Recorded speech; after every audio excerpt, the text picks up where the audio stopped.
Hey everybody, welcome back to Sam and Jesty do Indirect LRMs. This is take two for all those who didn't see the posted, actually never got posted time where I talked to myself for 28 minutes because I didn't record Jesty at all. We're going to try this again. So Jesty, say hello. Hey everybody, again. Alright, so here we have two forces. I've got my force up here in gold. I've got a nice little assassin right here. The reason I'm bringing this is because it has tag and weapons, because as we've now thoroughly tested multiple times, the only real benefit when spotting for indirect LRMs with tag as opposed to just regular spot is that tag will remove the modifier for if you also shoot. So I made sure to have a unit that had tag and had some weapons so I can shoot with. Also going to rename this guy real quick while Jesty says whatever Jesty would like to say as an intro. Yeah, so LRMs are great. They got a long range, but indirect is a little finicky. You're going to have higher target numbers because you have to take into account the spotter movement modifier and the actual +1 for inherently shooting indirect. And it's a viable strategy if you build your list for it.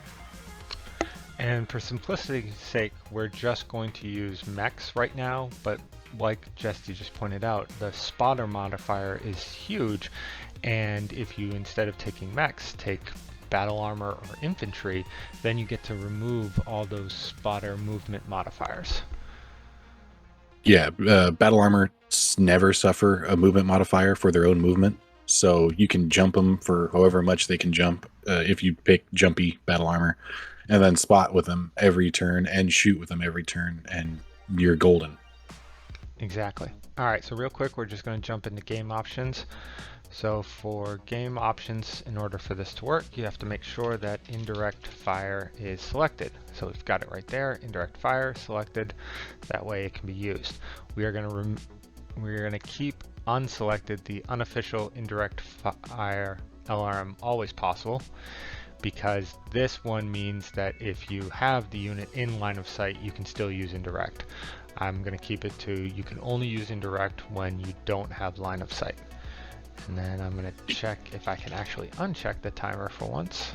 Let's see what 0 goes to. I hit OK. Maybe just go back and make sure that worked. Y. If value is greater, the game. I'm just going to leave blank. Let's see if that works this time.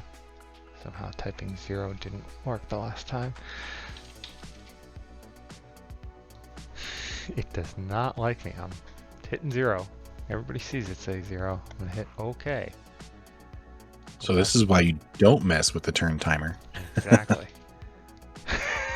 I give up. I'm just going to put 0 and not go back and check it, and we'll see. All right, so we selected a map to give some place for me to hide so that I stay out of line of sight, but it has some features in here that we want to make sure we talk about. So we selected rolling hills. I'm going to take the north side, and Jesty's going to take the south side. All right, so I'm going to put right up here, I've got some nice level 3 to hide behind, so I'm going to just plink the archer right there. Hopefully everything remain, some nice level 2 blocking pretty much everything, and some extra level 3 in case Jesty ends up on a level 1. No, never. The Turkina is just going to be nice. Big guy right there, just in case Jesty tries and sneaks up. Do a little death from above with the Turkina. Alright, I'm going to put the assassin over here. So I'm going to sneak it into his rear. Jesty's never going to expect that. Nope. Alright, so now we're going into the movement phase. Right now, I'm just going to keep the archer still. I'm going to keep the Turkina still. And then I'm going to jump right here where I got some nice woods in between me. Okay, so now here's my options for tagging. So this is the indirect phase, and the tagging gets constituted as indirect. So I've got the behemoth right here. Got my 0 gunnery skill because I jacked that layup on the assassin. I jumped, so I have a +3. The behemoth moved, so that's a +1. Behemoth also jumped, so that's +1, and I have 2 intervening light woods. So I'm going to go ahead and fire and hopefully hit. And I hit. Nope, I miss. I can read. Which is fine because I think have line of sight to that archer, so it's not going to make a difference. Oh yeah, that's right. Good point. You know, one thing we can test is whether or not now, since you missed the tag, whether or not you can spot with that assassin. That's a great idea. Take that. Alright, so I'm going to push my LRMs up to the top of my list. So right now they're in direct fire mode. And like Jesse said, I could shoot directly at the behemoth because it's direct fire. But what I'm going to do is I'm going to switch mode over to indirect. I'll do that for both my LRMs. Actually, no, let's keep one on direct so we can just toggle very easily. Alright, so here I've got a solution on the behemoth, but if I switch over to the indirect, I have no solution because indirect fire is impossible with direct line of sight. But I can't see the Wolverine. However, line of sight is blocked by terrain for both indirect and direct. So what I'm going to do is I'm going to switch to a different unit. And this is one of the keys for spotting for indirect. You need to make sure you use your spotter first. So I'm going to take my Turkina and I'm going to spot the Owens. So I'm in Turkina selected, I've clicked on the Owens. I'm just going to hit spot, get a pop-up, and yes, I want to spot, and I'm going to hit done. Now, right before I do that, just notice there's nothing other than, it being selected, highlighting the Owens. Done.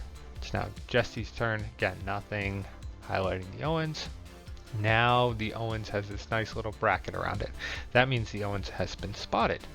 And I'm sitting on indirect, so if I click here, now I have a target. I can shoot at it.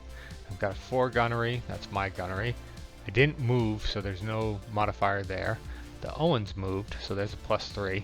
And then it's indirect fire, so +1. And it's in short range, so there's no modifier there.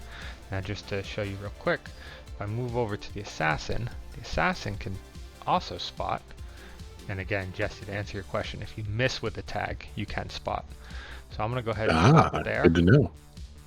And I'm going to shoot at the behemoth with one of my SRM2s. So now both the Owens and the Wolverine are highlighted, so I can shoot at either one indirectly. So let's look at what I have for a solution for the Wolverine. Okay, I've got a 14. Eye gunnery skill. The target itself moved. Target jumped. It's now in medium range. Indirect fire. My spotter jumped, +3, and my spotter is making an attack this turn. Now one thing that's interesting is I'm standing in level 2 woods, and therefore I'm not getting any of the modifiers of these trees because I'm above the trees for line of sight. Okay, I'm going to go ahead and see if I can get lucky and land a 14. Fingers crossed.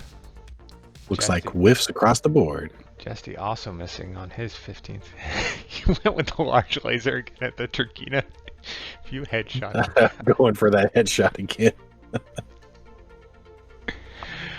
Alright, so I'm going to try and set up a couple specific things this turn. So one, I'm going to move the archer. Now all I'm going to do is just turn, because I don't want to deal with any of the additional hexes, but at least that's one movement to give me that movement modifier, just so it pops up in the equation. I'm also going to move the Turkina. Now Jesse's been kind enough to put the behemoth in a nice location. What I'm going to do is I'm going to stay still and hopefully actually land the tag. But I should have moved him down one, because I'm not going to get those trees. I wanted to show the tree part. We'll do that next turn. Okay, so here are my options. Real quick, I can tag the Wolverine, but it's not in my arc, so then I can twist. And now I can tag the Wolverine. Oh, nope, still can't because it's not. No, it's behind you. But I can tag the behemoth. Hopefully I can hit on a 1. I'm going to cross my fingers. Hey, I got it. Alright. So, now without having done any spotting, the behemoth is already lit up. But we'll just click on that real quick. So right now, I've got 4 plus I walked, because remember I turned, plus behemoth moved enough hexes to get a modifier. I'm in medium range and it's indirect fire. But let's see what else I can do. So I'm gonna go ahead and I'm gonna spot the Owens with the Turkina, and I'm gonna take a pot shot at the behemoth with my LBX.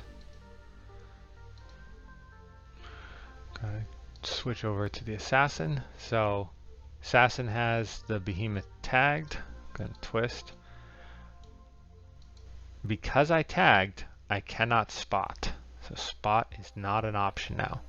So what I'm gonna do is I'm gonna take a pot shot with my SRM2 at, I'll also take a pot shot at the behemoth with the SRM2. Okay, done. Okay, so now if I twist back, so I'm actually in. I've got the Owens here, indirect, got my gunnery, I walked, target moved, I'm in medium, I'm inside the minimum range, so just 1 hex there. My spotter had intervening light woods, so when it spotted the Owens, one of these woods got in the way, and so that's a +1. It would be the one on level 1 adjacent to the Owens, because you're above me. It only takes the hex immediately between me and you. Gotcha. So this from hex me right here is giving me a +1, plus the Owens is Correct. in woods, which is another +1, plus my spotter walked, plus my spotter is making an additional attack. Now if instead I go over to the behemoth, much better target here, 9. Again, my gunnery skill. I walked. Man, I wish I had stayed still. The behemoth walked. Man, why couldn't I have kept the behemoth from moving? I'm in medium range, and I have that indirect. Now remember, the assassin has already made an attack, but that part isn't there. Now the only other part I wanted to show was the woods, but I missed that, but you did get to see that on the Turkina. Next turn, I'm going to put the assassin right here, and maybe he'll keep the behemoth still, and then you'll see the woods. Maybe. Maybe. All right. So I'm going to go ahead and I'm going to see if I can land a 12. Ooh, nice. 1 missile hit on the behemoth with the SRMs. A whole 2 damage. 44 remaining. Got a long way to go there, buddy. All right. So this time I'm going to keep the archer still. So I got a better chance. I'm going to keep the Turkina still. And I'm just going to walk the assassin into those woods. Okay, so now I've got +2 on the behemoth. I should be able to hit that. Ah, crap, I messed up with the Owens. My bad. I'm good with that. Okay, so again, we're just gonna, so the Owens now is in a direct range, so I would, if I twisted, can't hit him with the indirect, but with the regular direct I could shoot him. I go back to my indirect. I'm gonna just do 1 spot with the Turkina.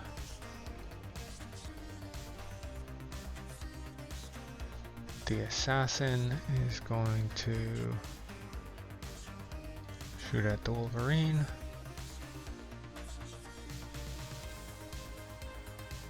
Okay, so I've got my 2 units spotted. I've got the Wolverine right here. I've got a 5 to hit. My Turkina did not move. There's no intervening terrain. It's got a clear spot. So the only modifiers I have are my gunnery skill and indirect, because I'm right on that perfect short range. Now when I switch over to the behemoth, which I tagged, I jump all the way up to a 9. Now what I've got is I'm now in medium range. That's +2. My tagger had intervening light woods, this little hex right here, so that was a +1, and my tagger also walked, so that was a +1. So I'm getting 2 separate additional modifiers with the unit that put the laser designator on than the one that just spotted purely with eyesight. Now the only thing I'm not getting here, the advantage the tag is giving me, is the fact that I'm shooting with that unit and there's no negative modifier for that. I'm just going to go ahead and light up his Wolverine, because I want to actually hit something if I can. And let's scroll down, and I managed to land the LRM 20 using indirect. Nice 5, got 12 missiles to hit. So the big thing here is this 5, the biggest part of that was my gunnery score at 4. So one thing to take into account when you're planning a force where you're going to shoot lots of indirect LRMs is how you handle your spotter. Whether or not they have tag is only going to adjust whether the spotter shoots or doesn't shoot. So if you bring like an Scout where it's only got a tag and can't shoot, then that really makes no difference whether it tags or spots. The other big thing, as we said right at the beginning, is if you bring something like battle armor, which has no movement modifier penalties itself, that's going to really help in your spotting. You just have to make sure you can position them where they can spot. If you put them behind level 1 hill, suddenly you're not going to be able to see anything. And then your gunnery skill of the LRM shooter is going to be the biggest driving factor. So the fact that I had a 4 meant lots of times I had very bad rolls. If I had enough BV where I could pop that down to maybe a 2, then you start getting a lot better rolls when you're doing indirect. Yeah, one thing to note that that you can't really tell. So go ahead and hit done, Sam, and sure. I'll make my point real quick. Couple more times, of course, because it's Mega Mech. So one thing to note, if this Wolverine would have been adjacent to that level 1 over here, 1 hex over and 1004, it would technically have cover from the archer. I mean, granted, there's no line of sight, but one thing to note, indirect fire ignores cover bonuses. I think the only cover that will affect it is if the mech is in water, because water is tricky like that, and it's an impenetrable barrier for weapons. But so if you have cover from elevation, if you're, let's say I was on level 1 with the level 3 intervening, which is what I was trying to aim for with the behemoth, but there was no available spot, you would not get that cover bonus because the missiles are arcing over your cover and just raining down on you. That's a very good point, Jesty. Thanks. All right, so glad to help. Hopefully we covered everything on this second pass. I had made a list and I checked everything off, but make sure to leave us a nice comment to let us know what else you'd like to know when it comes to spotting for indirect LRMs. And with that, we'll talk to you later. Bye.